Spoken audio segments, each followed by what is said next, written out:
represent the given situation in the form of a quadratic equation, the product of a two consecutive positive integers. So first consecutive integers na parunga, consecutive integers na ஒண்ணும் இல்ல, the numbers follows, that is example பாத்தீங்கன்னா 0 இது positive, இது என்னது positive, infinity வரைக்கும் கூட போவோம். இதே நெகட்டிவ் வேணும்னா உங்களுக்கு எப்படி கிடைக்கும்னா 0 வரும், -1 -2, இது நெகட்டிவ் இன்டீஜர்ஸ், நெகட்டிவ் கான்செக்யூட்டிவ் இன்டீஜர்ஸ். இவங்களுக்கு எல்லாத்துக்கும் டிஃபரன்ஸ் என்னது, இது 1, இது பாசிட்டிவ், இது negative.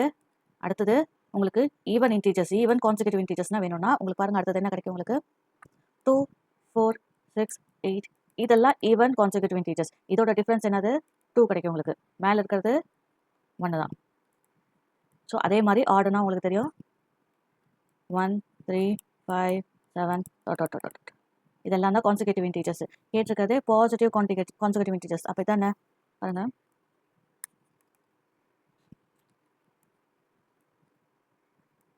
the two consecutive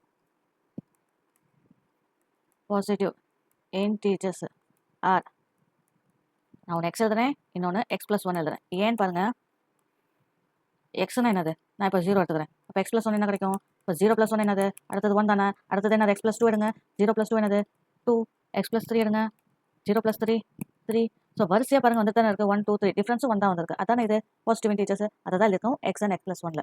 so கேட்டது அக்கார்டிங் டு த கொஸ்டின் ப்ராடக்ட்னா into 306. So x into x plus 1 is equal to 306. அவங்க கேட்டதே ஜஸ்ட் குவாட்ரட்டிக் ஈக்குவேஷன் ஃபார்ம் பண்ணுறது தான். So x square plus x is equal to 306. That is x square plus x minus 306 is equal to 0. So it is in the form of a, என்னது நம்மளுக்கு ஏற்கனவே தெரியும், ax square plus bx plus c is equal to 0 ஃபார்மேட்டில் தான் இருக்குது. நம்மளுக்கு அதுதான் வேணும். Therefore which is the required quadratic equation.